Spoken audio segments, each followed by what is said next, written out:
முருகன் திருவடிகளே சரணம். இன்றைக்கி வந்து பார்த்திங்க அப்படின்னா ஐப்பசி மாதம் பௌர்ணமி. இன்றைக்கி வந்து சிவன் கோயிலில் வந்து எல்லா சிவன் கோயிலையும் அன்னாபிஷேகம் அப்படிங்கிறது நடைபெறுங்க. இது எதுக்கு பண்ணுறாங்க அப்படின்னா, உலகத்தில் இருக்க எல்லா உயிர்களுக்கும் அன்னம் கொடுக்குறவர் வந்து கடவுள். அவருக்கு வந்து அதுக்கு ஒரு நன்றி உணர்வாக பண்ணுற விதமாக தான் நம்ம இன்றைக்கி வந்து சிவனுக்கு வந்து அன்னாபிஷேகம் அப்படிங்கிறது பண்ணுறோங்க.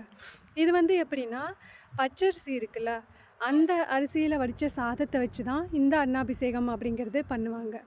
ஸோ உலக உயிர்களுக்கெல்லாம் சாப்பாடு போடுற அந்த இறைவனுக்கு நன்றி செலுத்தும் விதமாக இன்றைக்கி நம்ம கடவுளுக்கு வந்து அந்த அன்னாபிஷேகம் வந்து பண்ணுறோம். இதுதான் வந்து அதுக்கு பின்னாடி இருக்க அந்த ஐதீகம்.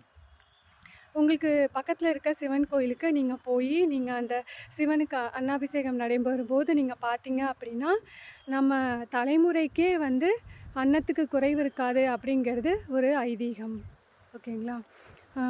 அதுக்கப்புறம் பார்த்தீங்க அப்படின்னா, இன்றைக்கி வந்து பௌர்ணமி அப்படிங்கிறதுனால சிவன் கோயிலுக்கு நம்ம நார்மலாக போகும்போதே நமக்கு வந்து ஒரு ஹை எனர்ஜி வந்து ரிசீவ் ஆகும்.